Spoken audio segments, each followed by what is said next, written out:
Hello, welcome to Gesture, Movement, and the Keyboard Performer.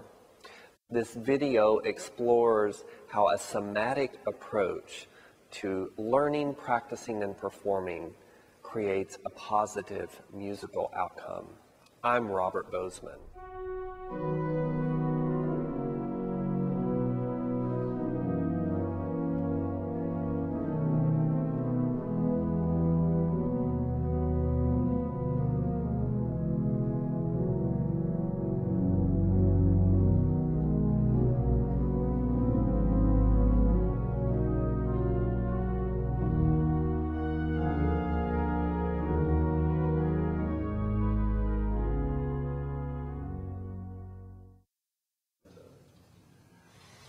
I'm grateful to be here with Dr. Roberta Gary, Professor of Organ and Chair of the Keyboard Division at the University of Cincinnati College Conservatory of Music.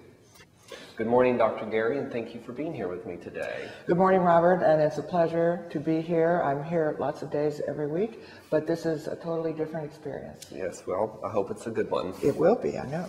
Before we delve into our exploration of gesture and movement, I'd like to talk just a few moments about you and your teaching.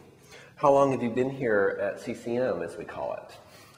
Well, I could say since way into the last century, which means I started in 1967, so I'm beginning my 46th year of teaching. However, you did some previous work as a student. Yes, I was an undergraduate at the College of Music of Cincinnati, which was one of the two predecessors of CCM. So, yeah, I started back in 1953, not 1853, 1953. Well, that's quite a tenure to be teaching for 47 years. Not often heard of these days. What has kept you at this particular place for so long? Well, it's not just because it's my home. I mean, I was born in Ohio, and I suppose I've never lost that love for this part of Ohio. But CCM, as it's developed over all these years, was always and has become even more wonderful as a school and a place that not only values its faculty, but wants to help the students in the variety of programs here. So I think that while I might have looked at other places, it always ended up that this was the place to stay. We're happy you did. There are a number of faculty, including deans and various people who've come from institutions such as Eastman, where you got your doctorate. Right. So it is certainly a wonderful institution of learning. We won't say how many deans have been here since I have many. I don't know, 13 or 14. Wow. Deans, maybe. We'll be talking about your current approach to teaching in a few moments, but could you talk about the evolution of your teaching over these past years and what's been an influence on your teaching, for example? Right. It's always difficult to say when it's you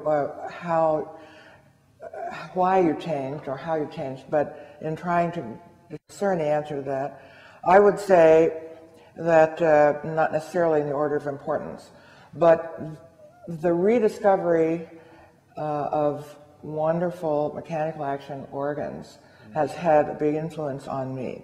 And so for a lot of my playing life and my teaching life, we didn't have those kinds of organs. So there had to be something else besides that. And so that would have been the repertoire. So the repertoire itself and how you find out more about it is always going to change how you teach it. My own teachers, and after I graduated, as you said, I had my DMA from Eastman with David Craighead. I'm a big fan of lifelong learning, as you know, and so I did a lot of coaching and studying with other people after my formal education was finished, and that has been a great influence on me. And then I have to give an awful lot of credit to my students who influenced me without their realizing it, and maybe even without my own realization. Because if I'm asking my students to do something, certain thing, and they do, and I realize it may not be just the thing, well, then I'm going to change that. Or vice versa. A student does something and it turns into an influence, something I never heard of. So there have been a lot of influences, and I'd like to think, well, I know that I'm still changing.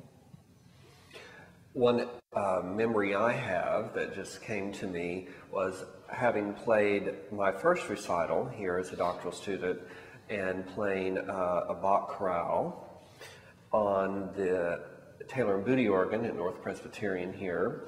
And then within a few months, another student played the same piece, and it was registered very differently. And I asked you about that, and your answer was, I don't exactly remember the answer, but it was something like, well, it was a different student and it was a different day. So you had a different ear that day. Yeah, or maybe it could also have been that the student, him or herself, had a different approach to the piece. And so, well, I think that in the case of chorale preludes, you have probably wider latitude for different registration, different interpretation. But even with pieces that you might have done the same registration, there might be a different tempo even on the same organ. So you're right, and that just means that it's more interesting for the teacher. Anyway. Well, and for students who, while we're in residency, who hear organ recitals, or in the case of pianist or any instrument, several a week at times, it makes it very interesting for us to hear various interpretations, and perhaps helps us as we go out into the world register on different organs. Right, and then of course we shouldn't forget, I'm just remembering somebody who I won't name, who is a well-known player who I heard play a concert, and I kept thinking, why are the tempos so slow in all this music that I know? Well, he must know something I don't know, right? And so afterwards, I went to ask him, well, tell me about it. I didn't know about these slow tempos. And he said, oh, it was just an experiment. It didn't work. And so I thought, well, I'm glad I asked, right? So I didn't just think that's the way it's supposed to be. Yes. Well, back to you for a moment.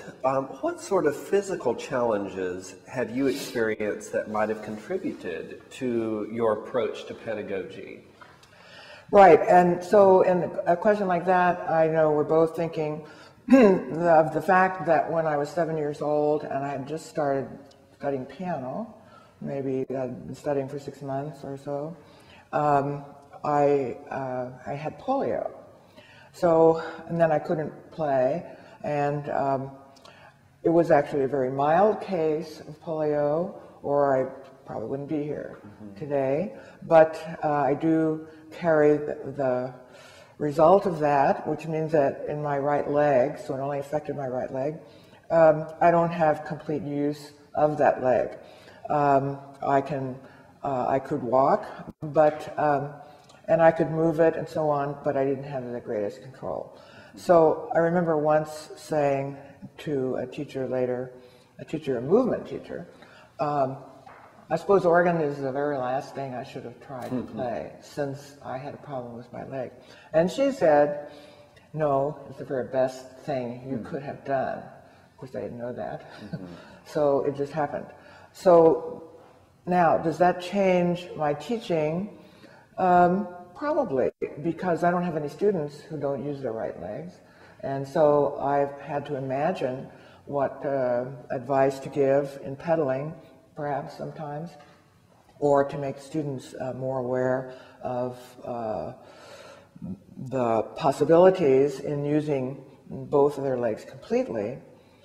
And when you have any physical challenge, I think the best approach is, I don't know, I don't have a control group for myself, but the best approach is just to, that's the way it is. And you don't worry about how it should have been or what you should be able to do. You just are concerned and interested in what you are doing, what you can do. Then, as you know, about 3 years ago, a little more than 3 years ago, I fell and broke a couple of bones in that same poor right leg, and a year after that I fractured that hip and broke my right shoulder. But all those things, bones heal and things are repaired. And again, you find out what you can do and what you can't do.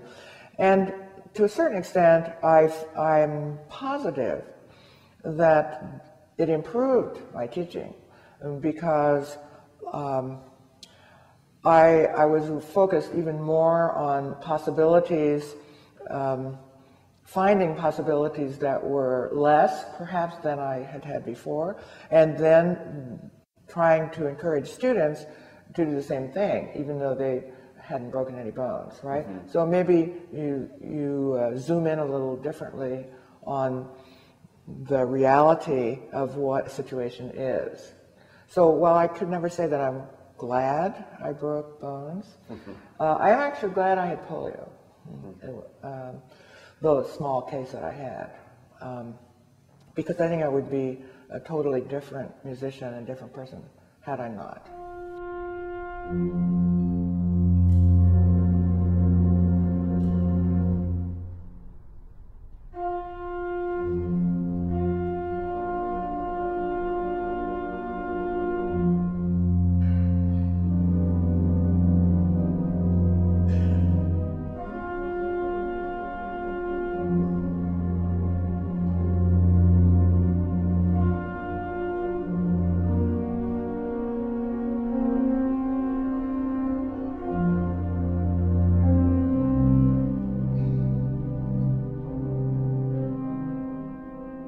Having studied with you for several years now, I've become accustomed to starting the lesson with something unique I've not had with any other teacher. This is a Zen saying that you share with your students, and would you talk a little bit about maybe where that came from and why you use it? Yes. Now, I haven't always done it, but certainly in the length of time that you and I have known each other, and somewhat before that. But over the years, I've noticed that it was often difficult for students to get focused at the beginning of the lesson, and they were nervous. It was a kind of a, well, I'm not sure I can do it as well as I think I can after practicing all week. What is she going to say? Kind of tight and tense. So I had recently bought one of those little Zen calendars that had a saying for every day of the year. And most of them I didn't think were very interesting, but I would save some that I liked. And so I would just hand one to the student at the beginning of the lesson. They had to read it and tell me what they thought it meant. Now it happens that I brought an example here today. So you're going to read this. This is a good example. So, a man should look for what is and not what he thinks should be. And this one's by Albert Einstein. Right, so they're not always Zen masters, right? So, but they're what they called Zen sayings. They're not really Zen. So what does that mean? Well, I'm going to read it again. Okay. A man should look for what is and not what he thinks should be. And I always think first about my recent work at the organ. So I think about exactly what's on the page and where I am right now, rather than maybe if I'm learning a piece, I'm going to take it for what it is right now, rather than at the performance level. Would be one example, I'm thinking. Right, there's a good example. And that often happens in lessons, that a student would be thinking, I can't play this at the right tempo yet, but I probably should. And so they would always start at the fast tempo and so on, or they would try to do something else that they couldn't really do. I can't put all these parts together yet in this trio, but I should be able to, so I'll do it. You know. So this idea of seeing what the reality of what something is something we'd all like to be able to do, not just at the organ, instead of what we think it ought to be. And it can remind us, I think you and I have talked about the book, The Game of Inner Tennis by Timothy Galway, and the only quote I ever use from that usually is that, speaking of a tennis ball, I mean, the ball is seldom where it should be, but it is always where it is. And so if the player, not that I play tennis, which I don't, the player may be anticipating my opponent is going to next hit the ball over here, so I'm going over there. Well, he didn't do that, right? So I'm sunk. So, but I thought he should have done it. So I'm playing a game that didn't exist. I have to play the game that's being played. And I found the use of Zen to be generally helpful. Some students will always laugh it off and they won't really go there. But if week after week they have to do it, because I make them do it, eventually they hear it. And like one of my Korean students said one day, she didn't like to do it either. And she would always say, "Oh, I don't want to do this." And I said, "Well, go on, try." And one day she said, "They all say the same thing," right? Which they did, yes. Right? They said it all, just in a different way. But they all said the same thing, and I said, "You are right." And what is it that they say? Be there. Yeah. So they say, be there.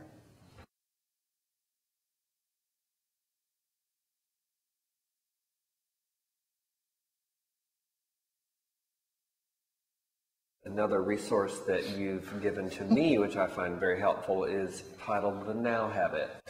My first quarter, when we were still on quarter system, struggling with working and commuting and full-time graduate study, I found it to be very helpful, which delves into, in a more psychological realm, the Zen of being in the now. And I think this also comes into place into my next question for you, which is this practice levels, which you have presented all your students. And this approach is broken down into 3 levels, of which you've already begun to talk about seeing where you are in taking your tempo, for example. Could you talk just a little bit more about these 3 levels of practicing?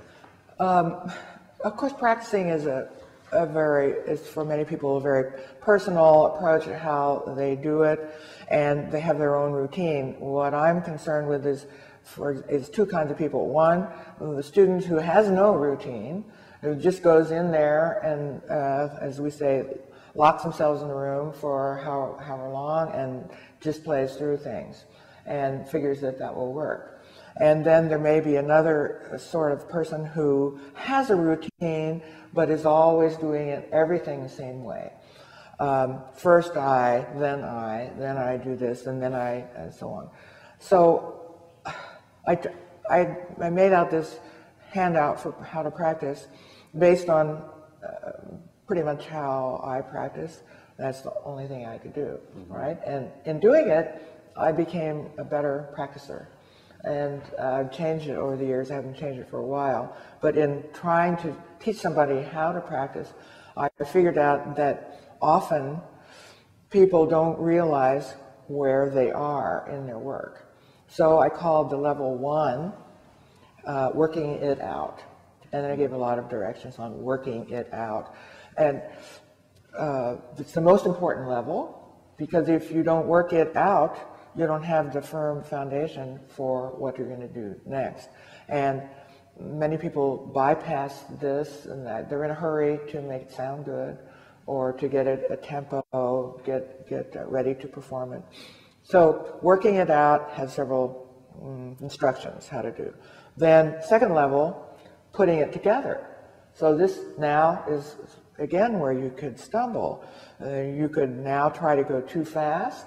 You could put too much together. You could work too long on one piece, losing your focus. So we're guiding the person into short bursts of practice, if you will. Use a timer to set. So I think that a timer, set it for 20, 30 minutes, is a focusing device, is all it is. It's, both, either you look at that this way, I don't have to practice more than 20 minutes on this part, or I wonder how much I can get done in 20 minutes, and then I'm going to do something else. So you're putting things together. Third level, you're polishing it and performing it. So now you're learning to perform. It's a whole different way. Does the student, or do I, recognize where I am on everything I'm learning?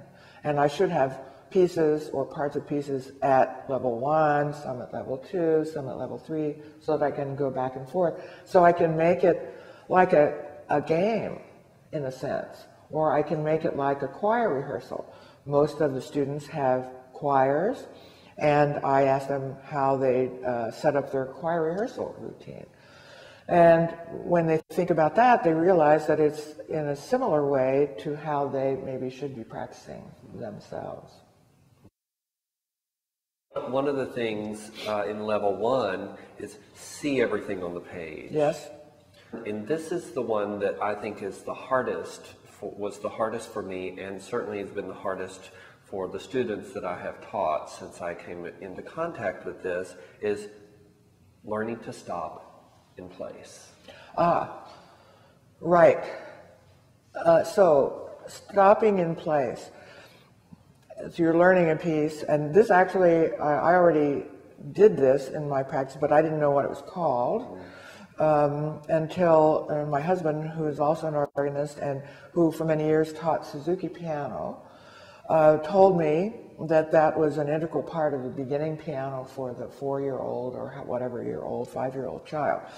And it was learning to stop in place. And as he described it, I realized it was the same thing that I was always doing. So it means that you have this level of awareness, even from the beginning of your work, that you're playing along rather slowly, and you suddenly realize that you don't know what's coming next. You know where you are right now, but you don't even know what the next thing is. And the ability to calmly just pause. So sometimes I call it pushing the pause button on the remote, all right? Instead of, there are two things that students most often do instead. One, they keep going, though they know they're going to miss it, and they crash, right? Or they do stop, but they stop and they throw their hands up off the keyboard and then they make this awful face, and then they start to come back. Well, they just wasted a lot of time and got their blood pressure up and so on. If they could just pause and gather themselves, return to now, and then move forward. And that is hard, isn't it? Mm-hmm. When you don't already know how to do it. That's right. Then it's easy. One thing at level 1, especially for someone who's just beginning to study with you, is that of touch. And you have a particular name for the touch that I'd like for you to talk about. Well, I know you're talking about what I'm calling the cat touch. And the cat touch has other names, which I'll get to, but it's simply referring to how we release notes. And if we should think first maybe about Baroque music, in which we're maybe not connecting most notes to the next note. We are connecting them, but we're not connecting them seamlessly. So we put the key down, and then we have to go to another note. If you stop and think about it, once you put the key down, everything is released after that. So you have attacked, if you want to, I don't like the word, but you have put the key down. And then you're going to release it, and that release will be the movement to the next note. And that may or may not remind us of petting a cat. I happen to like cats, and everybody knows what it's like to pet a cat. So you pet a cat like this. You don't do this. You're not hitting the cat. You're stroking the fur, right? And by doing that, as a release on mechanical action organs, you get a better sound because the valve closes more slowly and there's a slight diminuendo. So there's a better sound at the end of the note. Now, on other types of pipe action, of organ action, that change does not happen. But the change in our own bodies and the way we feel from it, and the sense of continuous motion that we can achieve that way, is still there. And so it's for us. It's still, it could delay the release of the note milliseconds even, and can create a different hearing by the person, and certainly, as you're mentioning, a physical difference, even on a non-tracker instrument. Right, and I don't think that there's a good physical reason for changing our basic technique from electropneumatic or electric action to mechanical action. We have to change enough things as we go from instrument to instrument. Because even from one tracker instrument to the other, it's very different. If it's a very light action, it's going to require something different. So changing fingering and having two sets of scores with different fingering for different organs doesn't make a lot of sense. No, I don't think so. And I wanted to mention too that back when I was still a piano major, which was as an undergraduate, I was just a piano major. And my teacher, Olga Konis, who was Russian and a friend of Rachmaninoff, talked a lot about the caressing touch. And it was that. Right, and so it appears in piano as well, and apparently even Rachmaninoff was doing some of this. It's not the only touch that they use, and it's sometimes called in other articles or treatises scratching. I don't like that as much because it sounds like you're going to be on the nail, because that's why I think that this motion is better. I've even gone so far as to say to some people who we're having trouble learning it. Imagine that you're trying to go up the down escalator. So the escalator is going down, but you're trying to go up, and so your feet and your hands are going like this and trying to get up there on it. So you're in continuous motion. In Deruta's treatise, which was one of the first treatises to distinguish between harpsichord and organ, he uses the word caressing. So the release should be like caressing, not like you're about to strike someone, so it should not be hard, but with the hand being soft. And Deruta also, we quote him by saying the hand, the arm leads the hand. And that's something that you use a lot in helping to achieve that cat touch. Yes, and it's not just, it's not as much for cat touch. I think, I have to wonder if Deruta maybe was the first, had already discovered some somatic technique. But if the arm leads the hand, so the opposite would be what you almost said, was the hand leads the arm. If I'm sitting at the keyboard and the hand is going to the upper part of the keyboard and it begins this way, and now it leads the arm, I'm in a bad position of ulnar deviation and it doesn't really feel good. But if I already know that I'm going to let the arm go first, and then the arm is going to be moving in here, and it's going to take you up there. And so it's going to be opening your whole thoracic area, and it's going to activate the spine and other joints, and you're going to be encouraged to move in a way that you're not if you're going this way, but if you're going that way. That's what my husband likes to call it. You play the organ like you're going to hug a tree, right? Now, I've never hugged a tree, actually, but it's this sense that you're hugging some big thing, right? It's something like that, instead of this. And it gives that.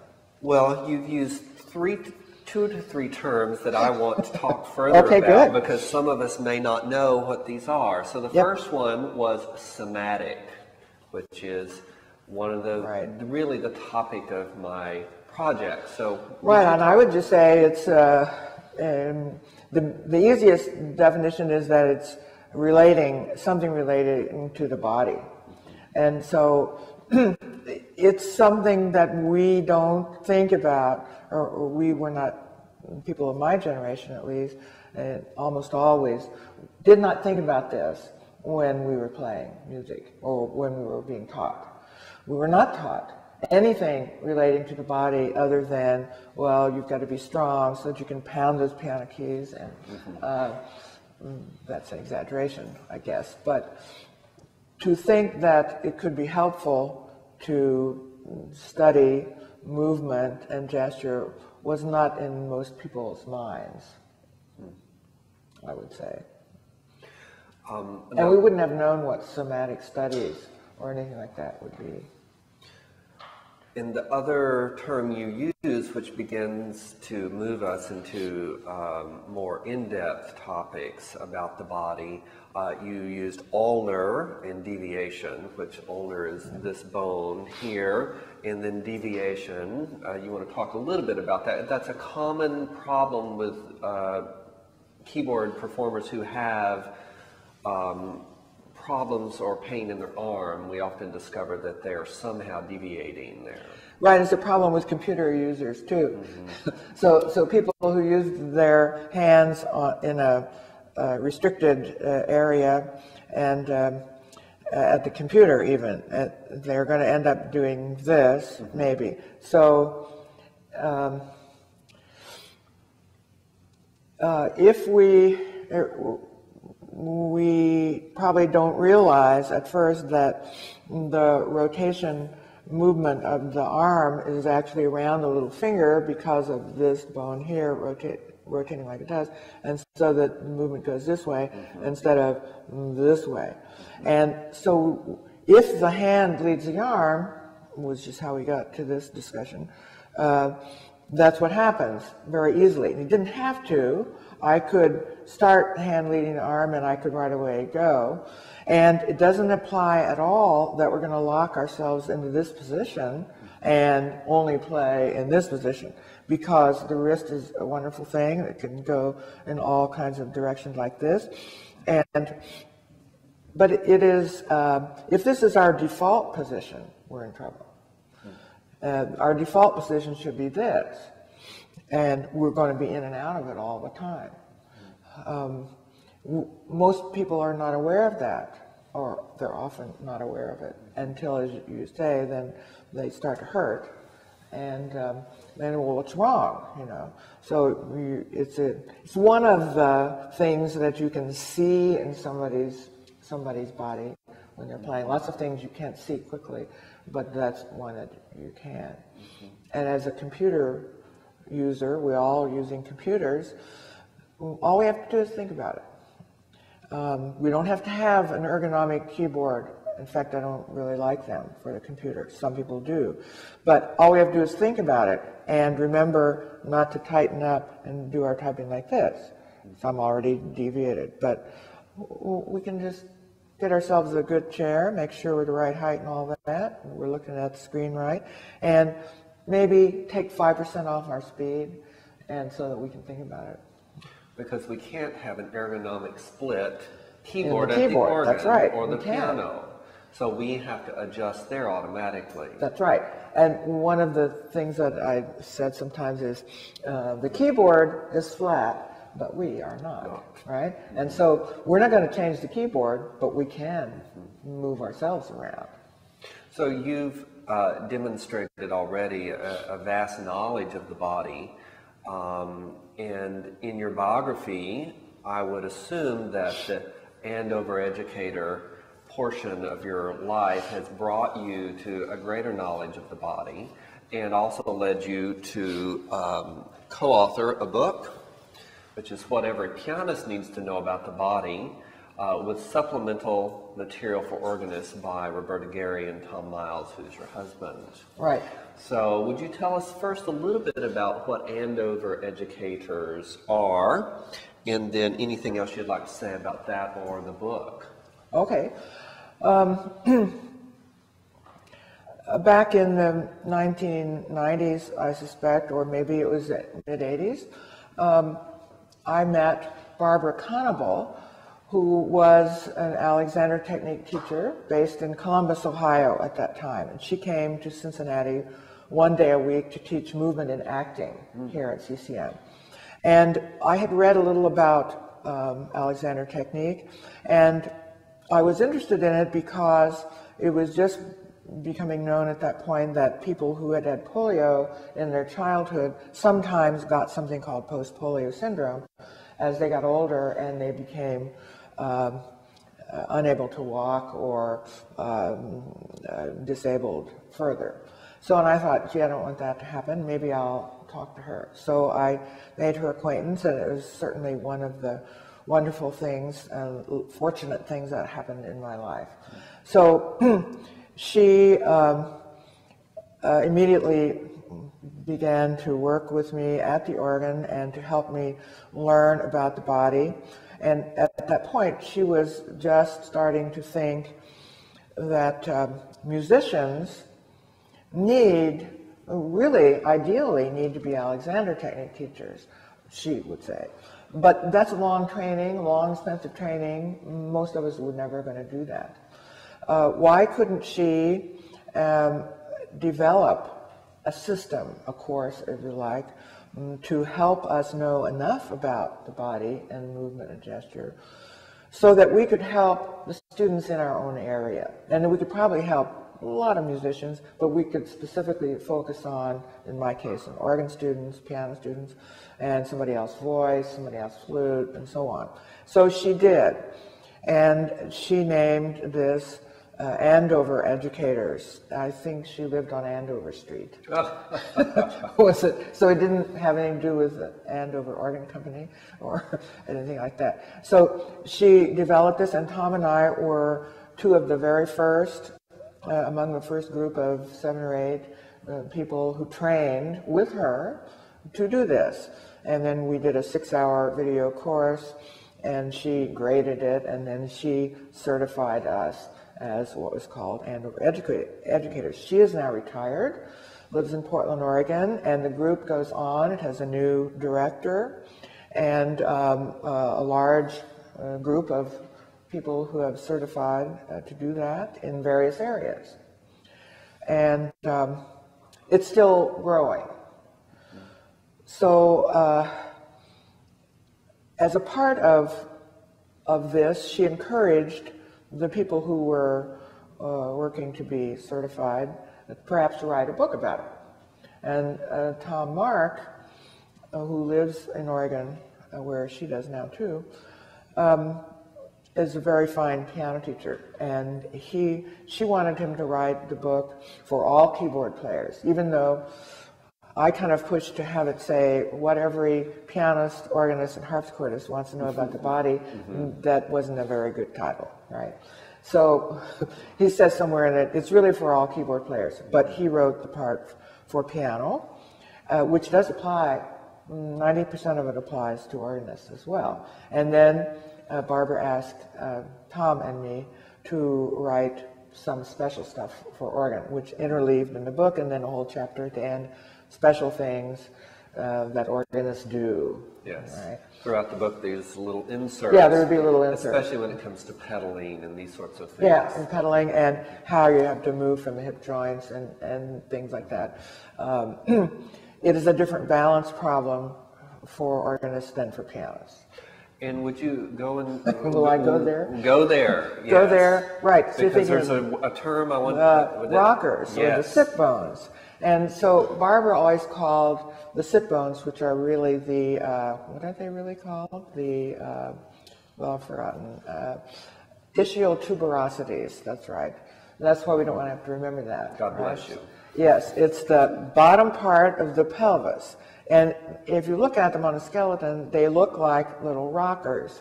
And what I'm doing right now is actually I'm activating them, I'm rocking on them. So I'm not going from the waist, and I'm not standing up. I'm simply rocking back and forth on them.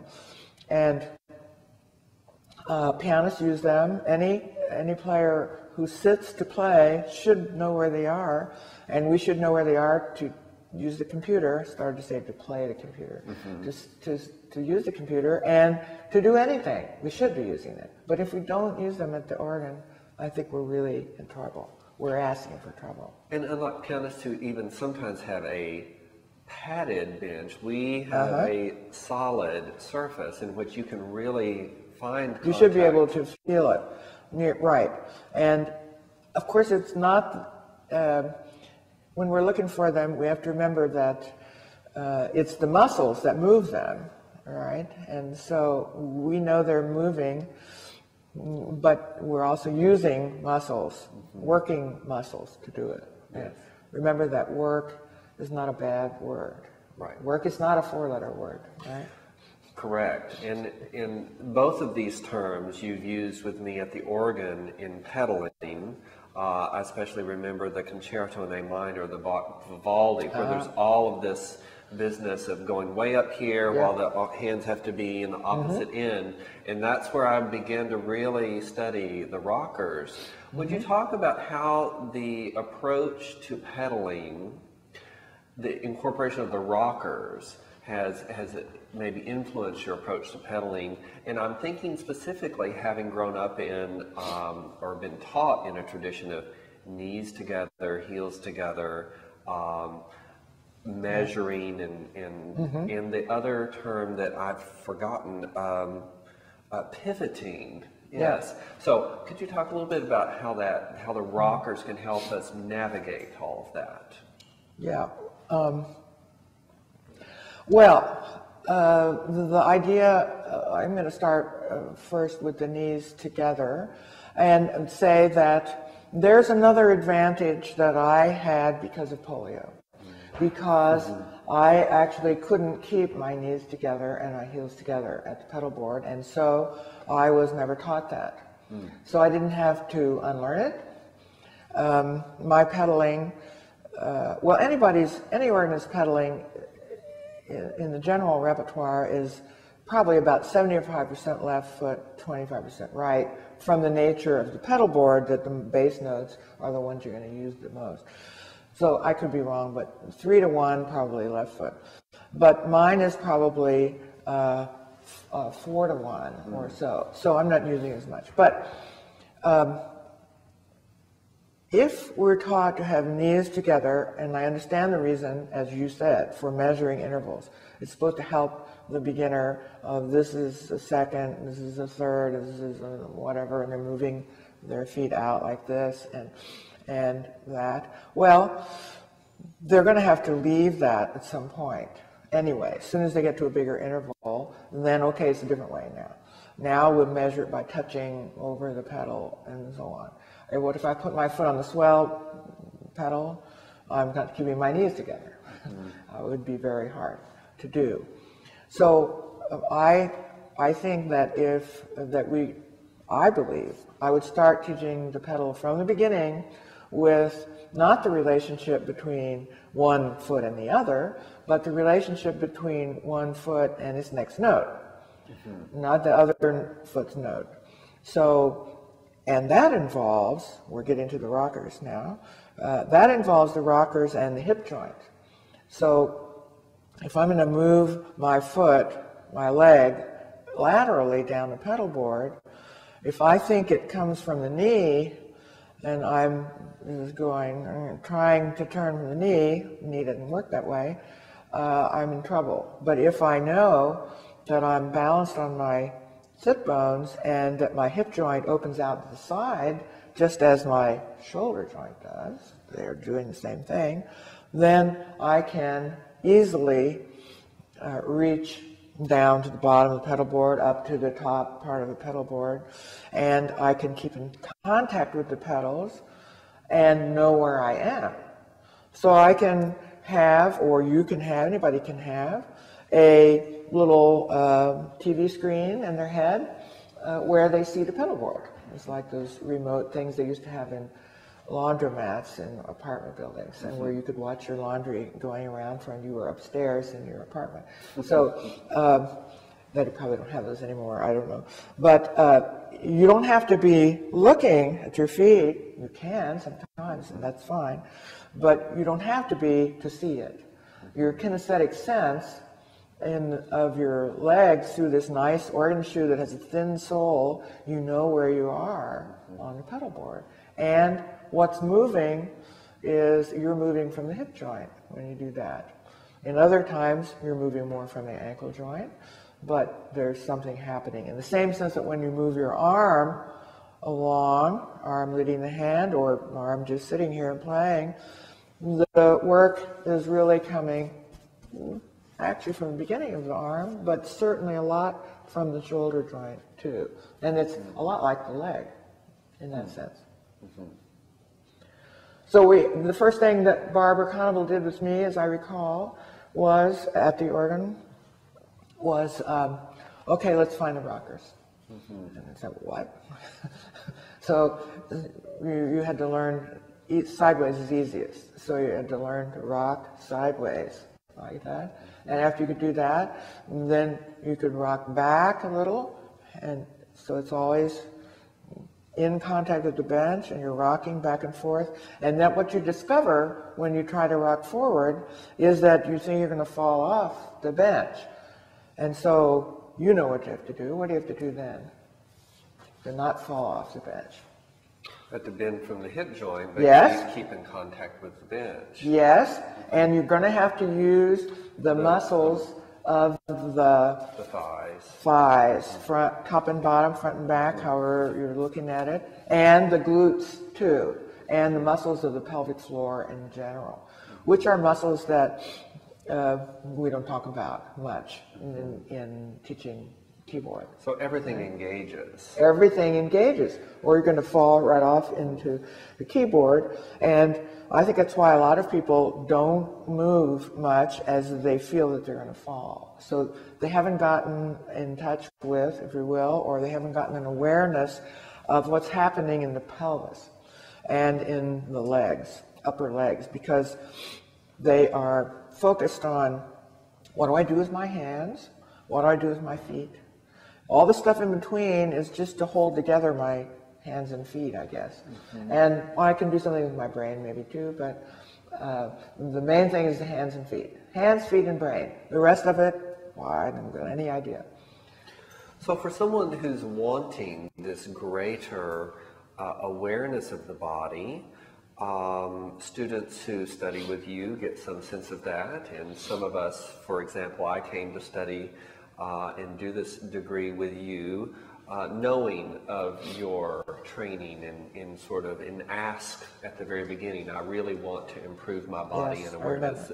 I was having tension issues and had in the past, and really wanted to work on it, and did independent study on this topic. Right. And thus has, of course, led me to this project. Right. How about for people who are not in the degree program? How can they, without, perhaps they want to do the 6-hour body mapping class, which is what is offered to people in the Andover educators. What other ways? What do we need? So there can be, one can study, well, of course it depends on where you live. You can find Alexander Technic teacher in your area. You can, now, Feldenkrais is also a wonderful help in another somatic type of study. And I've done some study in Feldenkrais with Cynthia Allen, who I know you're going to be interviewing as well. And though it goes at it from a different aspect, but that's great. It's the same reason that I myself did not study organ only with one person. Even though I might have thought that person had more answers than I knew yet from him or her, I'm going to study with somebody else too. And so in your community, in the students' community, or nearby, they may be able to find a teacher of some somatic discipline with whom they can work. They can, as you said, take a 6-hour course if they can find it offered. They can certainly read our book. We each get 5 cents for every copy. So we all need to go buy it. Yes, right go now. buy one. And you can't learn everything from a book, but in some sense, you can reinforce much better with a book than just private study, because depending which kind of learning style a person has, it's visual or it's done through another way. Every type of learning that you can apply to learning more about your body is going to help you. And that leads me to my next question. which is, it's obvious for someone like me who wanted to improve my body, greater somatic awareness. And for someone who has injury or carpal tunnel or is prone to these sorts of conditions or has some physical complication. What about for someone who may be watching or reading this project or seeing a clip of it, who hasn't any of these physical issues or complications? Can it be helpful to have this awareness or incorporate some of these gestures into your playing, or at least be thinking about them? Right, and I, of course, didn't mean to suggest that only a person who had polio or broke bones or had a lot of tension or something is going to benefit.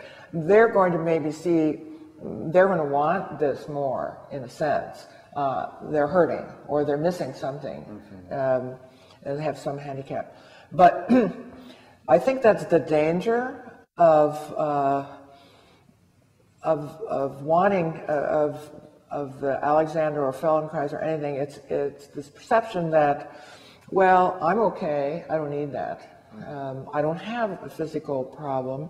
I'm sometimes a little tight and I'm sometimes nervous, or maybe I don't move so well all the time, but I'm fine.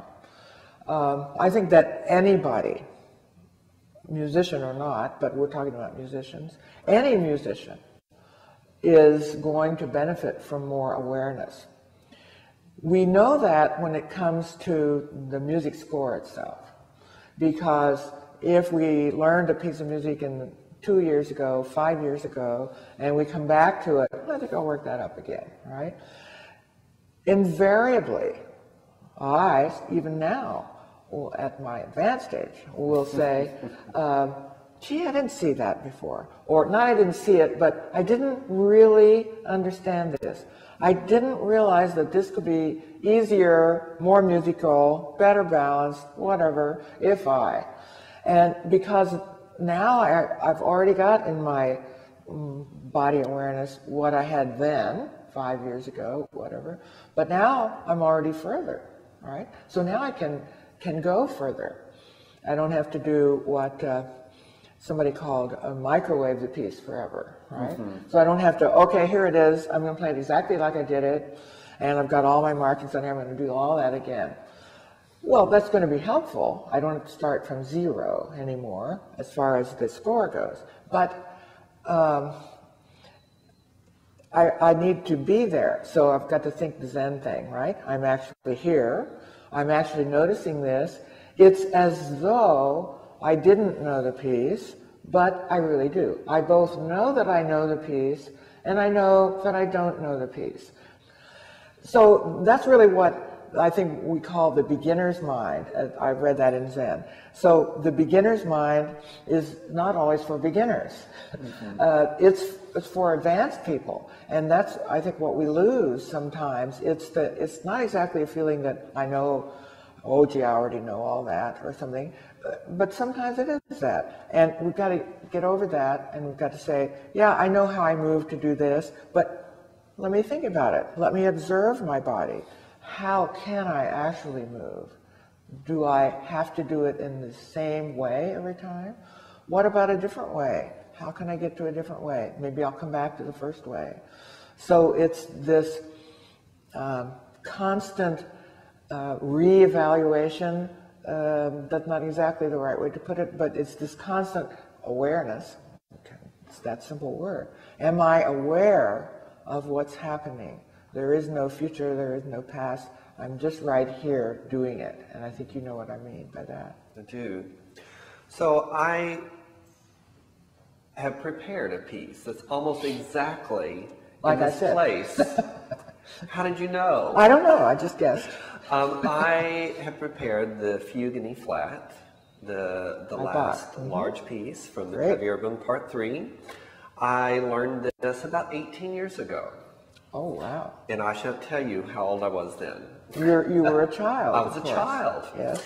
And I learned it in a very different way than how I would learn it today. So I've prepared this piece, It is not at a performance level. Good. This is at a working place, and so we will do maybe not a full lesson, but we will do as if I were just coming for a lesson with you. Sounds good. And while we'll focus on gesture and movement, we're going to basically just have a lesson together and record it. Right, because you can't really separate all those It's things. all together. It's all we may like not deal with things, we'll have a very simple registration. Yep. We may not deal with more advanced elements of music, but See what's there. We'll see what happens. We'll be in the now. So that's fine with me. Good.